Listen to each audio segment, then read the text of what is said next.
যারা ঢাকা সিটি কর্পোরেশনে একটু জায়গা প্রত্যাশা করছেন তাদের জন্য এই জায়গাটা খুব উপযোগী হবে। কারণ এই জায়গাটার লোকেশনটা আমি একটু বলি, এটা হচ্ছে পাটের বাগ। পাটের বাগটা আপনারা অনেকেই চেনেন। এটা মূলত ধলাইপাড়ের পাশে।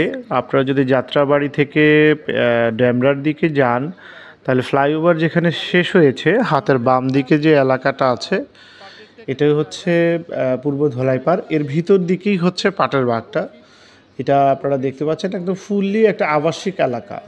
এখানে কোনো ধরনের হবে ব্যাপারটা না, এখানে সবই সিটি কর্পোরেশনের ভিতরে। হ্যাঁ, একদম ফুললি যেটাকে বলে হয় এলাকা আর কি, আবাসিক এলাকা। তো এখানে আপনি টোটাল 2.8 কাঠা জায়গা, এখানে 2.29 কাঠা, অর্থাৎ 2.5 কাঠারও একটু কম জায়গা।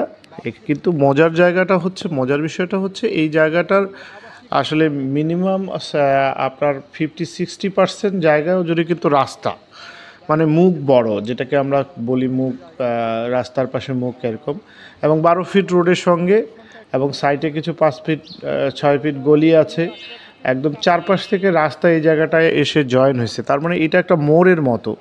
তো এই অ্যাডভান্টেজটা হচ্ছে, প্রথমত এখানে আপনি বিল্ডিং করতে চাইলে বড় বিল্ডিং করতে পারবেন।